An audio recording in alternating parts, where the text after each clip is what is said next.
అందరికీ praise lord. April 26 ఈరోజు దేవుని వాగ్దానము. తన యందు భయభక్తుల గల వారి కోరిక ఆయన నెరవేర్చును.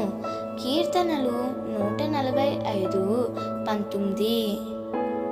నీవు ఆయన యందు భయభక్తులు కలిగి ఉంటే ఆయన నీ కోరిక నెరవేరుస్తాడు.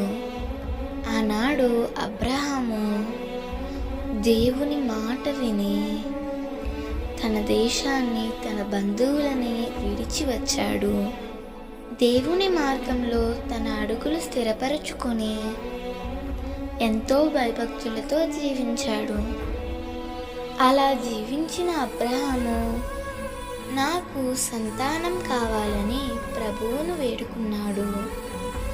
అబ్రహాము ప్రార్థన ఆలకించిన దేవుడు అబ్రహాముకు శారాకు వయసు గతించిపోయినను కానీ దేవుడు గొప్ప అద్భుతం చేసి అబ్రహామునకు సంతానమును అనుగ్రహించాడు.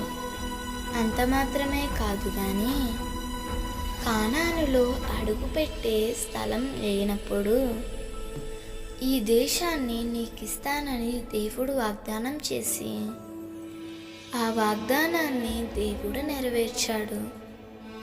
ప్రియమిత్రమా, నీవు కూడా దేవుని యందు భయభక్తులు కలిగి ఉంటే ఆయన మార్గాలలో నీ అడుగులు స్థిరపరచుకున్నట్లయితే నీ జీవితంలో కూడా అద్భుతాలు చేయుటకు దేవుడు సిద్ధంగా ఉన్నాడు.